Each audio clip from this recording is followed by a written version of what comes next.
What's going on? It's time for another episode of Too Hard for the Radio, transmitting from the future free state of Greater Idaho. I am the one-armed madman. And with me today, we've got John Foster. John, it's a pleasure to have you here. How we doing? Hi, Nick. It's a pleasure to be here. Thanks for having me. No problem. So you have got a really interesting job. When I read your I heard you on Towards Anarchy a couple weeks ago, and I was like, man, this guy, he's really got a good deal going on right now. So why don't you explain to everybody what it is you do? Well, I have a company called Middle School MBA, and it's exactly like it sounds. It's an executive MBA for middle school kids. So we teach business, economics, and entrepreneurship. And the cool thing is that we're truly blended in that we do the curriculum. We send software across the web, but we don't go to the kids. We go to the teachers. So we do a mind meld with the teacher, and the teacher delivers classes and activities and experiments to their class. And so the beautiful thing there is that, when you do normal, what people mostly think of as online education, you're going directly to the student. You have no idea who that student is. And so you're forced to come in at the sort of the lowest common denominator. And that means that any kid with two brain cells is bored out of their skull. Sure. But the way we do, we come in super high, and then we rely on the teacher to bring kids up at the optimal speed for those particular kids. And it just works like a charm. It's I love sitting in the back of the classroom and watching a teacher take our tools and use them in their classroom. It's just really beautiful. That's cool because I would imagine most teachers probably don't know much about business and economics. Like based on my experience, I just got done with a 2-year degree here in Idaho that I never would have. I always have to disclaim this. Like I never would have paid to go to college. But when I got hurt, they paid me to go to college. So I figure, you know what? I'll go learn about the enemy firsthand and get some up close personal experience. That's cool that you go to the teachers. So like my little brother just went on homeschool, and I was talking to his dad about it the other day, and he goes, it's going all right. Like he's in and out. It's hard to keep his attention. It's really been tough on me. Like I'm having to read books and like, cause I don't want to teach him the wrong way, and he knows now that he was taught the wrong way. So it's an interesting thing, getting somebody like capable of teaching something the right way. But there's a lot of help out there, Oh yeah. which you probably know. Oh But yeah. the homeschool space is amazing, and there. So I don't know what age you're He's dealing 11. with. 11. Oh, awesome, awesome. Um, Stanley Schmidt writes a bunch of books called The Life of Fred. And Fred is I think, a 4-year-old professor who's 3 feet tall. Nice. And Fred goes around doing various things. And Stan writes about everything: chemistry, logic, uh, personal finance. Just, I think he's written something like 80 books. Oh wow. And and any of them, if that's your subject, just go grab The Life of Fred, and it's phenomenal. They're funny, they're light, but I'm amazed at how well he learns every subject. But then he brings it to you in a very clear, logical sort of way. That's cool. So Now I've got some last minute stocking stuffers I can pick up. yeah, yeah, yeah. Go for that, man. Yeah. They're all great books for whatever you want to do. So now what kind of I guess are you going to public schools, private schools, charter schools, all of the above, homeschool? All of the above. The beauty is, like you said, the teacher doesn't need to know any business or economics, just like most adults don't know any. And we just drop right in. They need an hour or so to prepare, but we've got our tools make it so clear and simple that adults just get it right away, and then we give them everything they need to deliver to their kids. So it's everybody feels like they're punching above their weight. Everybody's happy about it. It's Yeah. it's a cool deal.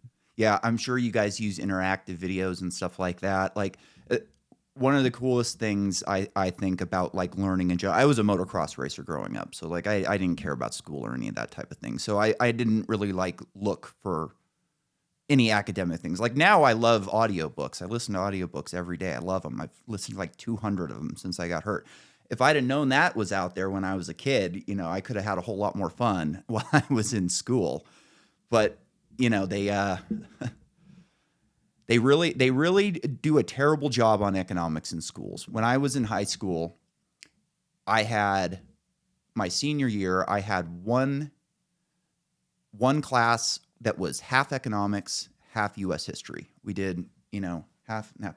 So the second semester was economics, and they went ahead and laid my teacher off before the end of the year and just had him finish out the year. So he was just like, you know what? Do whatever you guys want. So I came out of high school literally knowing nothing about economics. And, at the time it was like, cool, easy class, I'm out of here. I never really thought about like how that would affect my life. And I didn't learn anything about economics until I was 30. Yeah, and so much of what they teach in high school economics is Keynesianism to Yeah. begin with. So they may have done you a favor by Yeah. just letting you off the hook. Yeah, right. That's actually another good point. Like my school, I was 5,000 people in my town, 400 people in my high school, very small. And they would always complain to us, our schools are horrible. We need new books. We always need new books. We got to get these new textbooks in here and then everything's going to be great. And now looking back on it, it was like, man, those old textbooks were the best thing that could have happened to us because they would have got those new ones in there and they'd have been really bad. Yeah, it's true. A lot of things they've made worse. They've made math worse. Mm-hmm. They've made obviously they brought in a bunch of things, all the woke craziness. They can't teach kids to read or do multiplication anymore, but they can certainly uh, tell them exactly how many genders there might be, whether it's 62 or 190 or whatever it is Yeah. now. Everyone can get that message. So they put a bunch of stuff in that shouldn't be there to begin with, and crowded out and diluted the stuff that they really should be doing. And it's stuff based in communism. This is not like even Keynesian economics we're talking about. Like a lot of this stuff is straight up communism, rules for radicals. Like you can go right into Marx and see what's happening in your 8-year-old's classroom, which is terrifying. Yeah, that's totally true. We do a lot of work on Marx actually in our curriculum, because once you understand it, you can see it everywhere. We do it strictly from an economics perspective. Once the kids understand how markets work very well, then we juxtapose that to the Marxist system. We actually go through Marxist theory, labor theory, exploitation, revolution, all that stuff. Strictly, nobody's thumb on the scale. We give the exact Marxist line, but they can see how that's just completely antithetical to markets and why it doesn't work. Neither back in the day or today in Venezuela or North Korea or wherever. Yeah. So this is kind of the way I've like, since I've learned about Austrian economics and the way I've kind of conceptualized it is one time I was in a math class. It was algebra, geometry, whatever. I was in high school, early on in high school, probably a freshman. And the teacher will bring you up and you have to solve the problem on the board. And I solved the problem and he goes, okay, why is that correct? And at that point I hadn't really learned how to like back solve and stuff like that. And I sat there for a minute and I just looked at it and I go, it doesn't have any choice. It just has to be that way. Right. And that's kind of the way I look at Austrian economics and like, this is it. This is the truth. This is how it has to be. Like, learn it the right way and you're going to be better off for it. Yeah. The beautiful thing is that there I told a group a few months back that economics is a mess, and it's always been a mess from the get go, because it's this tangled web that we've had to kind of try to figure out, and a lot of the nonsense has remained, and new nonsense has been introduced, probably on purpose. And so you have to dig through the clutter, but there's some real jewels in there about how things simply must be, and then also some borders around the edges of what we can know. So we can say, okay, we know for sure that a demand curve slopes downward to the right. We don't have a clue what that means for the price of wheat tomorrow. I Yeah. mean, so there are limits to what we can know, but understanding what the limits are is really important as well. Yeah, that kind of like jogged my memory of a Mises quote where he said, I know everything about money, but I'm never going to have any. And that's kind of that way, like you can know all about it, but you still can't know what the price of wheat's going to be tomorrow, right? And that's down to like Exactly. individual human action based on modeling of groups. Exactly. And the I don't know how deeply you've dived into the whole Austrian deal, but people don't really realize that the Austrians have laid down some of the real cornerstones of economics. The subjective theory of value was the first one. Carl Menger was the first Austrian economist, and he figured out subjective theory of value, and that still hasn't been totally absorbed across the whole profession. All of everybody agrees. Oh yeah, that's right. But its full implications really haven't been absorbed, particularly by the neoclassicals, which are probably the largest school of economists these days. Yeah. What are some of the economists these days? When I was in college, we had this assignment where you had to write about a New York Times journalist. And of course, I picked Paul Krugman, the villain of the Times. And it was wild. Like in the initial post, it was like, this guy's a villain. He's a liar. He's wrong about everything. He never changes his mind, even when he is wrong about everything. And that was kind of the post. And then my teacher came back at me like, this is horrible. This is the New York Times. He's an economist. Who are you? And then I came back with like a whole page of just like, he said this, he said that, he said this, he said that. This is all wrong. He knew this was wrong. This is clearly a lie. And by the end of the assignment, he sent me an email saying, you have changed my mind against Paul Krugman. I was like, Wow, yes, good for like you. what a win, right? And that was in high school, College, college. Okay. college. Yeah. Yeah, so you had smoked him out by then. Yeah, I did. Well, there's a great podcast that I used to listen to by Tom Woods and Bob Murphy called Counter Krugman, where they just used to read his article every week. And I loved Yeah, listening to that. That was great. yeah. Those guys were great. I actually went on one of their cruises. Did you ever go on a contra cruise? I have not. That was kind of before my time, I think. Yeah, maybe so. Maybe Yeah. so. Yeah. I didn't really get into this stuff. I guess it's been about 2016, 2017 is when I really started digging into this stuff. I was a motocross racer. I didn't care about politics. I didn't care about economics. Like it was just death and taxes. You pay the taxes, you don't complain about it. Yeah. That's just how things are, you know?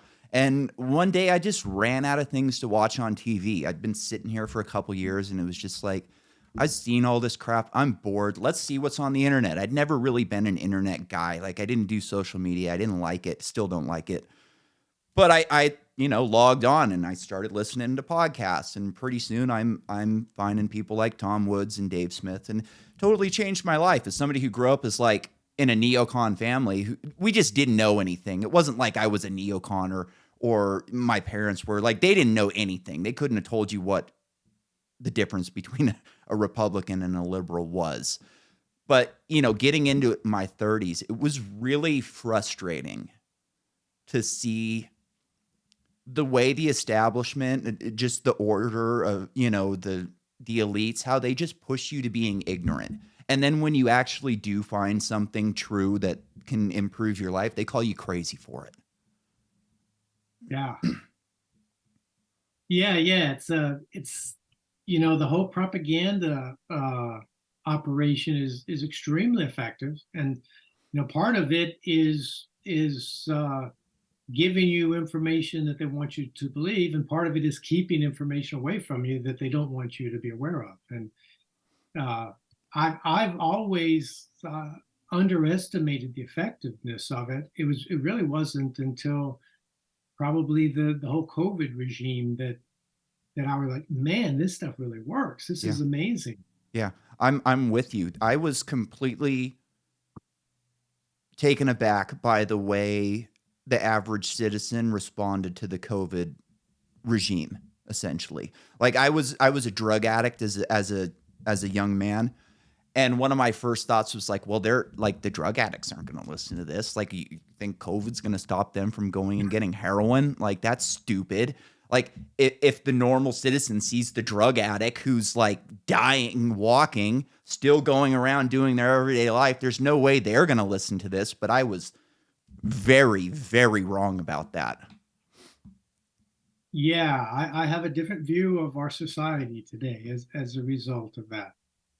Uh, and I was really shocked at how people rolled over, and not only just that, but also um, wanted to be part of it, wanted Yes. to rat out other people, and wanted to be enforcers, and we're so sure that they were right, that it was worth nailing your door shut or whatever they had to do to make you comply. Yeah. It's like amazing. Yeah. It's crazy. So I grew up in Northern California around normal people, essentially. Like they weren't political in any way. This was in the early 2000s. Nobody really was back when I grew up there. And then I lived in San Francisco for 5 years before COVID. I think I was there from 2015 to, it was a little less than 5 years, 2015, 20, whatever. Anyways, it was amazing for me to see these people who 5 years prior, like, were great people. Like, I never had, nobody ever asked me. They all knew I was an oddity. I was from somewhere else. I rode a dirt bike. Like, he's probably got guns, whatever. He's this crazy guy, but he's fun. We like him. And now I live here in Idaho. And it was like, because you live in Idaho, your opinion on COVID does not matter. It's like, well, why? Well, you live in a cow pasture. What is true for you is not true for everybody else. It's like, guys, I sat in traffic for an hour and a half yesterday. There's 1 million people that live in the Treasure Valley. Like, what are we talking about here? And they just have this crazy view that it's like you either live in the city or you live in the middle of a field. And if you live in the middle of a field, you're an idiot and you should not be listened to about anything. Yeah, I had dinner a few months ago with a guy who grew up in New York, and he lives in Dallas now, and we had dinner in Dallas, and he told me, he said, when I first visited Dallas, I was expecting to see tumbleweeds in Dallas. Crazy, right? That's how out of touch Where the so many Cowboys people can play. be. Yeah. It's like, you really think you're going to fill up a stadium every weekend when there's nothing but tumbleweeds? Like, come on, people. It's wild. It was frustrating. It was very frustrating because it's like, I like you. I'm not talking about like these people in San Francisco. It's like, I like you, but you're clearly insane. And Yeah. I can't do anything for you at this point. And most of them like wrote me off as literally being insane.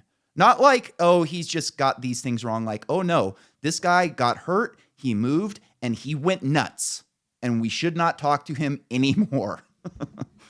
Yeah. And now that in the course of time you've been shown to have been correct about everything you said about COVID, Yeah. still they don't care, right? No, they It's go, like, you weren't right. You were just right by default. You were being difficult, and it just turned out that they were wrong. You weren't right. They were just wrong. And they weren't wrong because they were just idiots, obviously. They were wrong because they only had so much information to work with. right. They only, what were they supposed to do? And it's like, I was getting the right information. It's not Same like it amount of wasn't out information there, you you know? have. Like you Yes. could subscribe to 2 or 3 Substacks and know like far more about COVID than Dr. Fauci. Well, it's just standard procedure for me. With if I'm confronted with something, okay, some situation, and person A says, okay, it's like this, then I say, well, all right, who's the best person that takes the opposite position? What do they have to say? I want to hear that. Yeah. But these people is like, oh, just give me something to cling on to, and that's that. And I don't want to hear anything else. Don't shatter my illusion. Yeah. You know what's strange? I'm a UFO guy. I like UFOs. It's like my guilty pleasure. And there's this new UFO story that's coming out. It's like this picture of what's supposedly that MH370 plane that disappeared years ago with 3 orbs spinning around it. You may have seen it on the internet. I heard that on your podcast. I Oh, heard you guys. excellent, excellent. So interestingly, like at this point, I don't know if that thing's fake or real. Like I early on, I thought it was pretty real. The guy was making a very convincing case. Now there's been some evidence that has come up that has maybe shown some light. But I just couldn't believe how fast these guys who are UFO people who don't trust the government, don't trust anything, COVID was a lie, will automatically fall back on, well, that guy who makes VFX for a living says that it's fake. And he's an expert. So like, how can I trust you when this guy who's been doing it for 10 years? And it's like when you go onto that guy's video, and that guy may be right, the VFX guy, but he didn't do any research at all. All he did was look at the video and go, well, that's fake.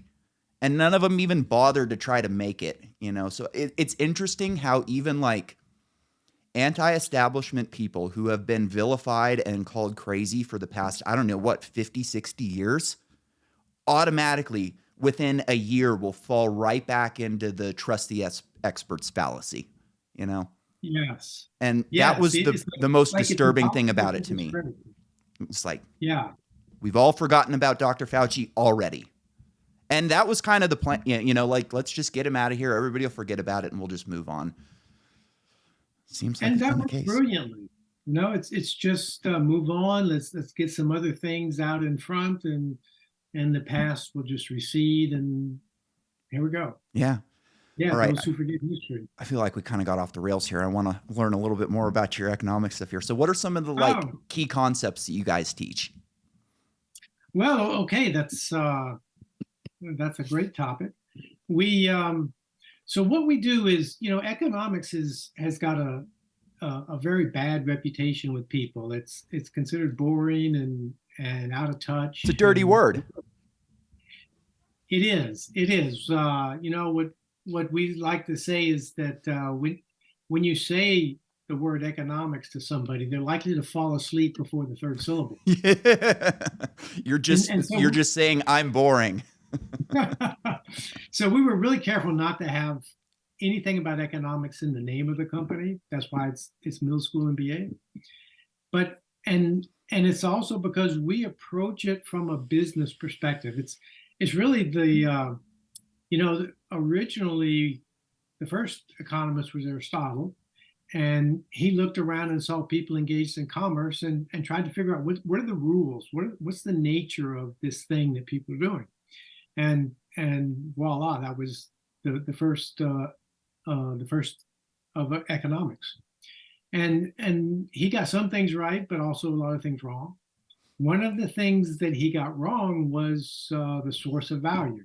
Mm-hmm. He bought into the labor theory of value, essentially. Ah, That the worth of something's worth comes from its inputs. What did we have to do to create this? The raw materials and the human labor and whatever. That imputes value into this thing. And now this thing has objective value that we can measure. And even at the time, people knew that there was a problem with it. They were like, well, wait a second. If that's true, then how does the value change? How is it that you can make a painting and sell it for $100 and then die and suddenly it's worth $1,000? yeah. Or be worth, how can the value of things change once there's no more labor or anything put into them? So people knew that was a problem, and then there's some other problems with the return of capital.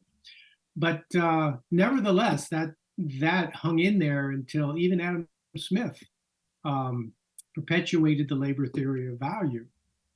That was 1776, so that was a Yeah. couple thousand years.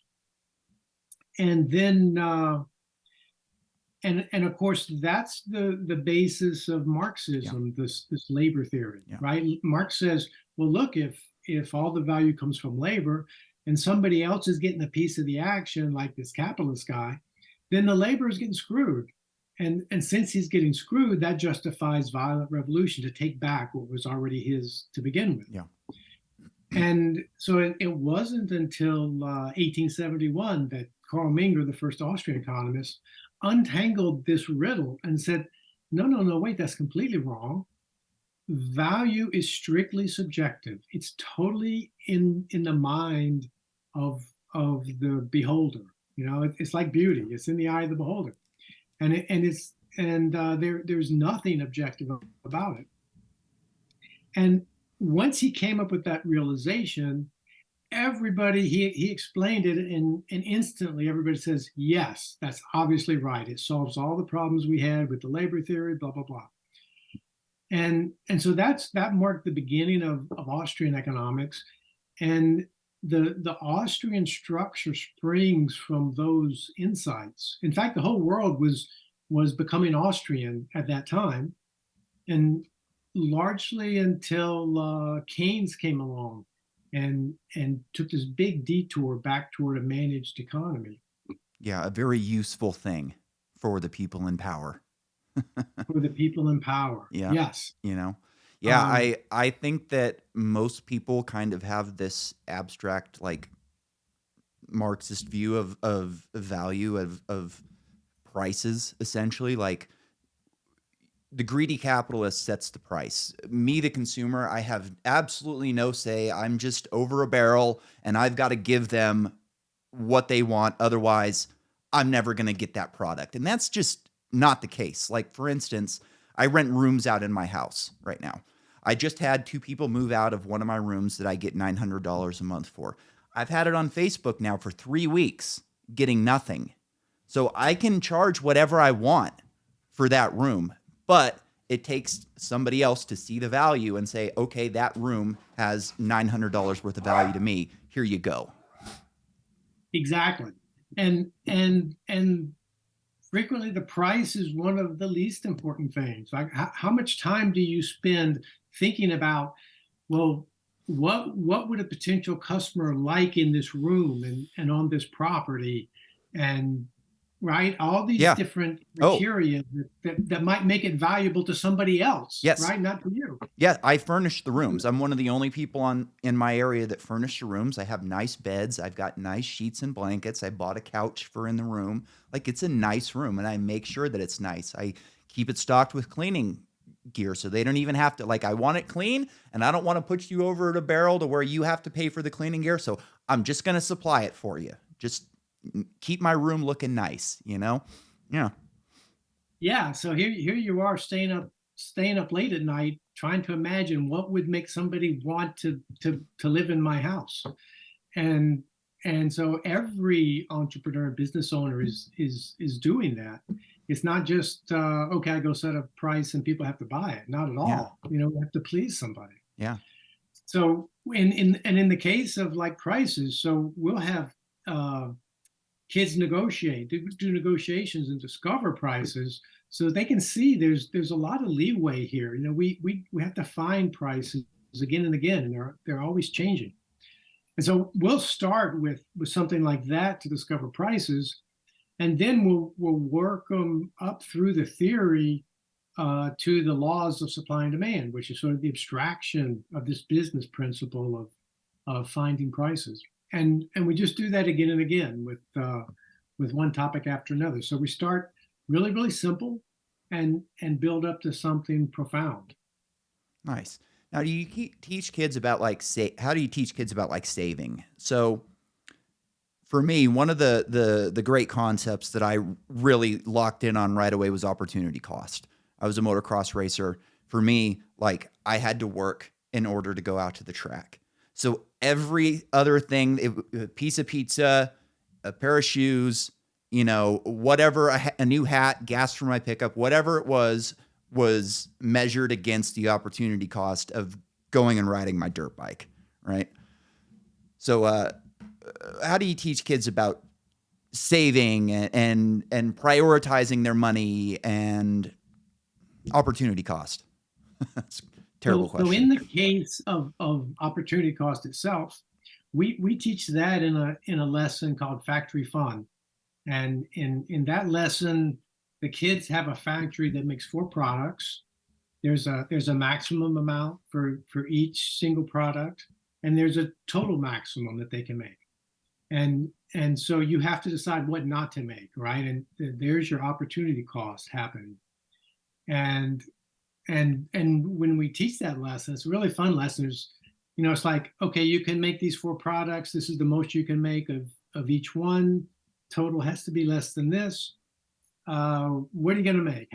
First, we say, we kind of go through the rules of the game and plug in numbers so they can see how they add up and when you run out of bounds. And then we go, okay, so how many different ways could you run this factory? And you're like, well, gee, at least 1,000. Yeah. I could make one less of this and one more of that. And then we say, well, let's figure out the best way to do it. And we give them information about what each product is for.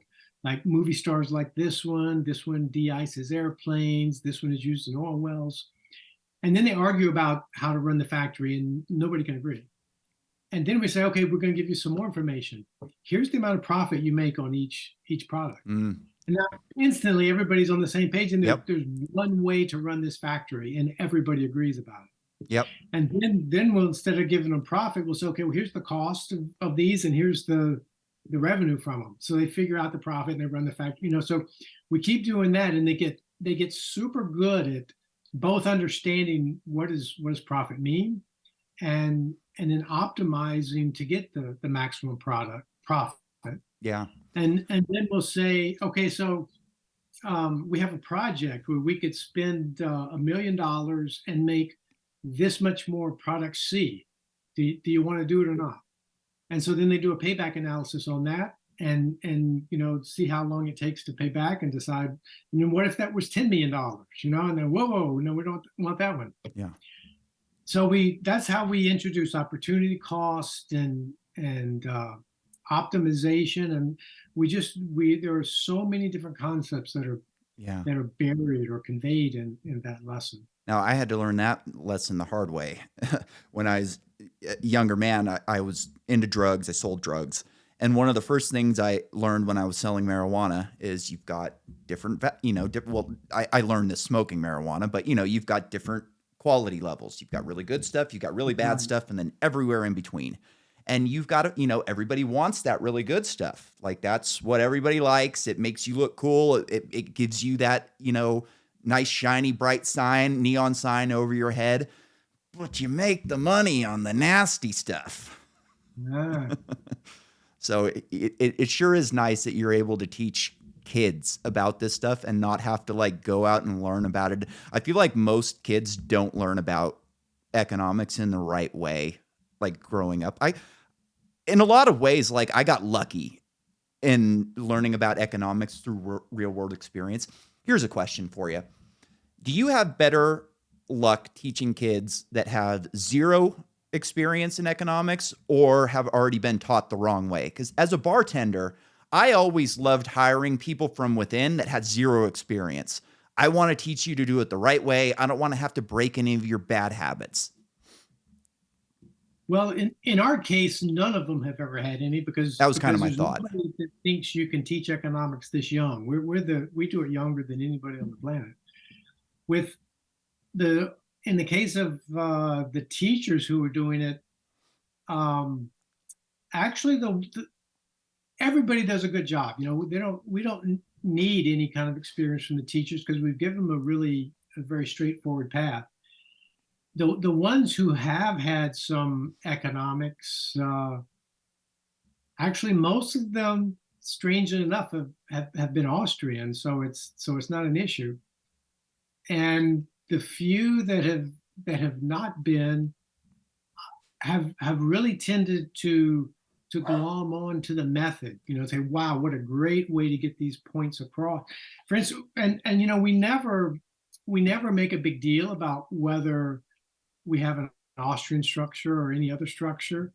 We just we just use it. We developed a 3D model that follows the Austrian structure. You can see it on our website, and it's so much clearer than the circular flow diagram that even people who were trained on the circular flow diagram, they look at it and they go, oh yeah, this is what actually happens, and I see exactly how to explain this to somebody else. So even teachers that have some some other experience tend to find the tools so helpful that they just glom onto them right away.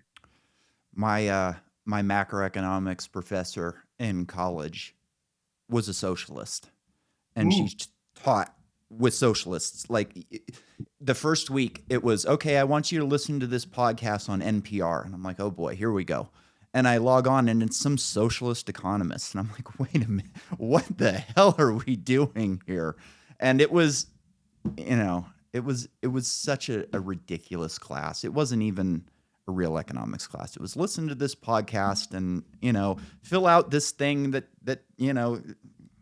it was ridiculous. I was so disappointed because I was kind of looking forward to the economics. They did macro first and then they did micro second. And micro was better than macro, but the macro one, it was just the final essay for the class was, if you were the head of the Fed or the head of Treasury, whatever, your boss for the day, how would you balance the budget and kill the deficit? And it's like, what, you're going to ask me an impossible question and then expect me to write 5 pages on it? What are you talking yeah, well, macroeconomics was invented by Keynesians to support Exactly. Keynesian. There is no macro. There's only micro. It's just Yeah. human action. So the micro is essentially correct, what they teach, Mhm. but then they say, okay, now we're going to do macro, and all the rules are different, and nothing we said in micro applies anymore. You're like, well, wait a second. So when I have one business, it has certain rules. When I have 6 businesses, there's certain rules. At some point, there's some number, 6,000 or 600, where all of a sudden the rules suddenly shift. Oh, how many is that, and why does that happen? And what's this mechanism between micro and macro? There's none. Yeah. It's a big fantasy. And one of my crusades is to replace the circular flow diagram with our model, which we call linking. What's that? Because the circular flow diagram is like I said, it was built to justify Keynesianism, just Yeah. like the rest of macro, and it supports, if you want to be a socialist, it'll support you. If you want to be an MMTer, fine, go for it. It's just really a distortion and a mess. Do you see MMT making any traction, or is this just going to kind of be an abstract thing that leftists and socialists fall back on, or is it going to make its way into the mainstream? I mean, it kind of already has, but not in the same way as like Krugman at the New York Times. Well, MMT was really doing well until inflation hit 4 or 5%, because their story is, well, just keep printing money, and it's not a problem unless you have inflation, and then you raise taxes or something to reduce inflation. And it sounds, I don't know, it's getting something for nothing, right? And that always sounds great. Free feels really, really good. Free feels much better than 10 cents, no matter Yeah. what you're talking about. And it's very seductive. And so MMT has had this seductive story of we really don't need to work. We don't, there aren't really trade-offs. There's no opportunity cost. Everybody can just have more money and it'll be fine. But when inflation, finally reared its head, it seemed like all the MMTers went silent. Because what are they going to because say? You know, exactly, like, are you exactly. going to keep saying transitory, transitory, transitory over and over and over again and expect people to just buy it at some point? The one that kills me now is like, oh, inflation's coming down. It's like, it's not coming down. It's just not going up as fast. Yeah, we're still paying 30, 40% more than we were paying 3 years ago for things. Yeah. I mean, I got lucky compared to my friends. Like, I live here in Idaho. I'm from California. When I got hurt, I got priced out essentially. I was working a bar job in San Francisco, making six figures. I decided to go into line work, and I took a lower level job so I could get into the industry faster. Essentially, I could have waited and maybe gotten a better job, but I was like, I'm gonna get in early, make less money, get through my apprenticeship faster than everybody else, and get into it. You know, get into a journeyman position wherever I want earlier. So I moved here to Idaho in 2015, and I got in on pre-inflation prices. But like now, all my buddies who were, oh, what are you moving to Idaho for? You're going to live out in the middle of a cow pasture. They're all moving here, and they're paying twice as much for houses that aren't as nice as mine. You know, Yeah. Which part of Idaho you're in? I'm gonna be jealous. oh, I'm in It's one of Nampa. I'm about my 30 miles, 40 miles from Boise. It's a nice I place. know Great. Nampa. Yeah, Yeah. yeah. Yeah. Oh, what a place. Yeah, it's great. I love it here. I was skeptical on moving out of California, but when it was just inevitable that I had to, this place is great. You know, I was able to find a house. I moved into a house on a cheaper mortgage than I was paying for rent in my place in San Francisco. Yeah. Share with like six people. Yeah, yeah. And people are so nice in Idaho. It's Yeah. incredible. Yeah, it's great. I just love the people there. Every time I go there, somebody does some incredibly nice thing for me just out of the blue. Yeah. Somebody, some stranger just comes and does something really nice. Yeah. And I was talking to a couple from California one night when I was out there, and I just had this amazingly nice thing done for me, and I'm telling them the story, and I come to the punchline, which is even nicer, and they're just nodding their head. They're not impressed. So yeah, that's what they do. That's how it is here. Yeah. Yeah, it's great. I a couple weeks ago I was this was embarrassing, but I was in a gas station and I don't know how it happened, but I like reached over to close my door and somehow my thumb got stuck in the door. Oh no. And I'm just stuck there. And it hurts. Like I'm pushing on the thing trying to get it open and I'm just stuck. And at this point it's like, all right, what do I do? And I like could get to the horn, so I'm like start honking the horn with my elbow. And then the attendant or it might have been a customer comes out and they're like looking out at me. They're like, "What the hell?" And I'm like, "Hey, just like come over, yeah." And finally, the guy comes over and he looks down. And he goes, "Oh my!" And he opens the door. And I was like, "Man, if I was in California, I could have been stuck in the car for an hour." Yes. Oh, it was a nightmare. But it's great up here. There's a good thing going on here. I don't know if you're familiar with the Greater Idaho movement, but I think we're 11 out of 13 counties in Western Oregon have all voted to secede to Idaho at this point. The only thing holding it up is Boise. If Boise would, I wish we could just put a dome over Boise and just kind of isolate it from the rest of the state. Well, doesn't Washington State aren't they also in the way of that? Yeah, there's a lot. There's I think 5 or 6 counties in Northern California as well, which they'll never let that go. But I think that a lot of people are thinking that if secession in the United States is going to happen, it'll probably happen in Texas. I think it's more likely to start up here actually, which is it's a cool thing to be a part of, I think. Yeah, that's a really interesting movement up there. Um, and I think we really need a lot of that. I mean, why shouldn't we be able to redraw the lines? Certainly within the U.S. I mean, West Virginia decided to leave Virginia. Yeah. The world didn't collapse. I know there are probably a lot of places on the border of Texas that would prefer to be there than in Louisiana. Oh, absolutely. I don't know if Texas would take us, but Hey, you can always try, right? yeah. All right. So here's something I wanted to talk to you about. I think it's designed that adults don't know anything about economics. So my grandfather I had a lot of respect for him when I was younger. Um, he drove truck his whole life, like 30, 40 years. He drove truck, and he listened to talk radio the whole time he was in the truck. And he never listened to music. He doesn't even like music, which is so freaking strange. But anyways, he retired. He put all of his money into the market, and he did well for a few years. And 9/11 hit. He lost his ass. Had to sell 4 acres. 2008 hit, lost his ass again. Now, once I got older and kind of learned what he did, I lost all the respect I had for him because he did the bare minimum. He listened to Rush, he listened to Kramer, and he just kept it. Kramer burned him twice. Burned him on 9/11, burned him in '08, and he's still listening to Kramer. I try and talk to them and just be like, hey, maybe you should look into this guy, or have you heard of Bitcoin maybe? And it's just like, oh no, just Kramer.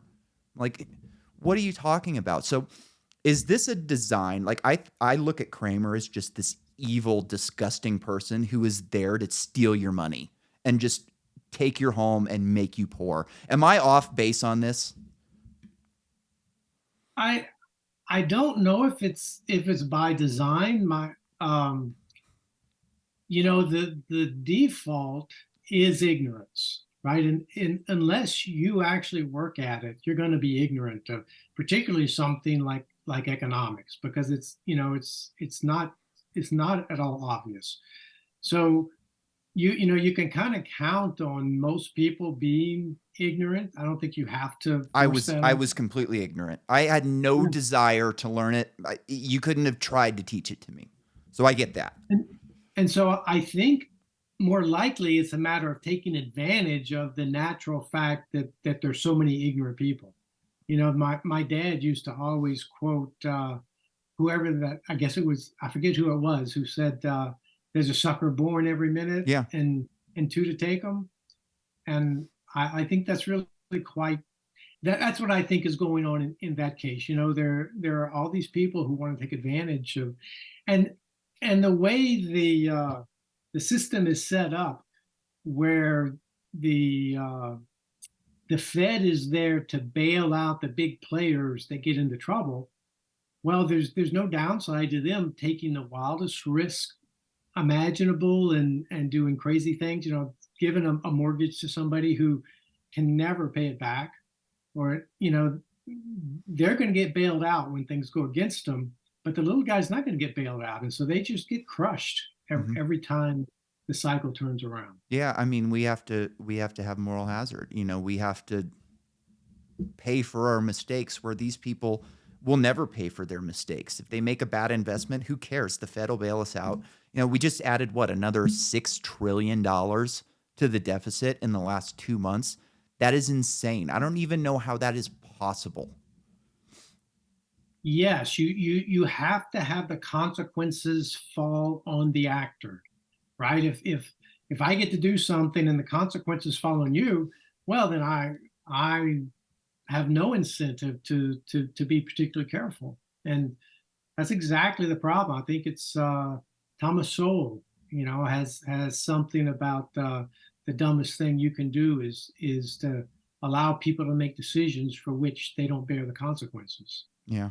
So, what do you think about things like Bitcoin? I'm a Bitcoiner. I've got some Bitcoin. I don't have all of my money in Bitcoin, but it's an interesting position that I've been put in because I kind of feel like if I hadn't gotten hurt and I just went into line work and bought a new dirt bike, I probably never would have learned anything about any of this stuff.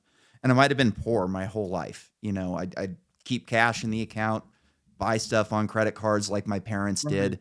And in a way, I got lucky where now I'm not going to be poor my entire life, fingers crossed, because I'm doing the right things. What do you think about like gold and Bitcoin and the dollar? Where are we going? Well, none of all these things are uncertain. The future is unknowable and uncertain. That's the nature of it. I think from an investment standpoint, you need to diversify. So you need to you need to think about different scenarios and say how would my portfolio perform in these different scenarios. because it's always different every time. It never repeats exactly any given cycle. But given that diversification is your friend. Um, I've been very late to the Bitcoin party. It's only in very recent months that I've done the deep dive, and I totally believe that it's a thing now, and I'm starting to invest in Bitcoin. It's Like you, I mean, it's interesting when you get it, you get it. You just see it and you go, "Oh, wow." Right? Fidelity has a great white paper that they wrote back in 2020, I think, about Bitcoin, and they really answered a lot of the doubts that I had at the time. And then there's this guy, Oh yeah, Saifedean Moose. Saifedean Moose, He wrote the Bitcoin Bitcoin Standard. Standard, a great book. He's an Brilliant Austrian guy. economist. He's the man. Yeah. Yeah. I one of my buddies is all in on Bitcoin. He just loves fucking Bitcoin. He doesn't know anything about Austrian economics. And I gave him a couple books. Here, check this out, check this out, check that out. And immediately he's like sending me text messages. He's like, "All right, so wait a minute. Whoever Satoshi Nakamura is, if it's one person, this person had to be an expert in Austrian economics, an expert in programming, an expert in cryptography. Like, how the hell does one person or even a group of people make something like this?" And I thought that was funny. Yeah, well, he didn't have to be. He just had to understand a bit about money, I think, Right? because at its root, Bitcoin is relatively simple. And that is its one of its strengths Yeah. is the fact that it's simple means that it can be understood, and it can be loaded onto all these different servers all over the world in the network. So I mean, it's the simplicity I think is quite nice, and the the whole decentralized nature that it really looks like it's impossible to stop. It does, China's right? tried, I many I people have I tried. rack my brain at night sometimes thinking about how they could screw us, but it'd be tough. Like the one thing that worries me, and this was actually going to be my last question for you, was um, I've been accused of being a bit of a catastrophist at times. Like I think that the big crash is coming sooner, probably sooner rather than later, and it's probably going to be pretty ugly. Like I think California is well on its way to being Cuba. And my buddies still own homes there, and I'm like, sell your homes. My sister still lives there. Get out, like just get out and go. How what do you think? How worried should people be about the big one coming? Is this going to be sooner rather than later, or are they going to just be able to keep limping it along like they've been able to do? It's really hard to say. To to be completely honest, Austrians have called the last five of the last three Yeah, recessions, right? yeah, We're always looking for a downturn. Certainly, it's going to happen at some point. Does it look like Argentina, or does it look like uh, some other place? My guess is that it's more an Argentina style, 1970s inflation, and then potentially Argentine type inflation, but nobody knows for sure. Um, and I think timing the market has always been sort of a fool's errand. Uh, yeah. so again, I think diversification, and at, at some point, yeah, I think it's going to get ugly and things are going to unwind. And I think you have to prepare for that. Bitcoin, gold, cash, real estate, diversified investments. And but then one of the things that Sage says that I really like is I don't want to claim his thing here, but he says invest in Bitcoin and then go live your life, Yeah. because if you spend your life preparing for the crash, whether it comes or not, your life has been spent. So try to be prepared enough, to be diversified enough, and then enjoy the good things in life, because there are really so many of them. I can't think of a better way to get out on that. John, it was a pleasure having you. Merry Christmas. This will be out New Year's Eve, or not New Year's Eve, Christmas Eve. So Merry Christmas, everybody. Have a good night. Thanks, John. Yeah. Oh, you Merry got Christmas. anything? You got anything to plug? What's your website? I think you've already kind of. Middleschoolinba.com. You can That's it. find Perfect. everything there. That's all you need. Perfect. Sounds good. Take it easy, everybody. Good night.